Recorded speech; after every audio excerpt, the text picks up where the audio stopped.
magacaygu waa Axmed Maxamuud Daahir waxaan ahay Deputy Head of Business My Bank waxaa sharaf inoo ah inaan halkan ka shaacino campaign ee shirkadda Mastercard uu tala gashay macaamiisheeda isticmaasha kaararkeeda maadaama anaga aan ka mid nahay bangiyada overgareeya kaarka Mastercard waxaan rabnaa inaan ogeysiino macaamiisheena inay qayb ka yihiin campaignkaas ujeedkiisu waxa uu yahay in lagu dhiirigeliyo isticmaalka kaarka Mastercard iyadoo la bixinayo abaalmarino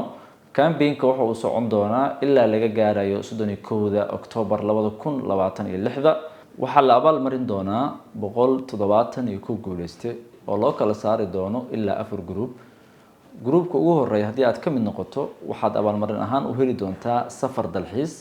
oo aad ku tagi doonto wadanka Kenya iyo wadanka Tanzania adiga iyo wehelkaaga groupka labaad waxaa la abaalmarin doonaa 20 guuleyste oo abaalmarin ahaan u heli doono lacag gaaraysa $100 groupka saddexaad waxaa la abaalmarin doonaa 60 guuleyste oo abaalmarin ahaan u heli doono lacag gaaraysa $75 groupka ugu dambeeya waxaa la abaalmarin doonaa 90 guuleyste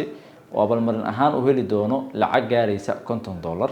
macaamiisheena waxaan ku dhiirigelinaynaa inay ziyaadiyaan isticmaalka kaarka My Bank Mastercard iyagoo u adeegsanayo POS and e-commerce labadaba waxaan idin rajeynaynaa inaad ka mid noqotiin guuleystayaasha ee abaalmarin doonto shirkadda Mastercard waa mahadsantihiin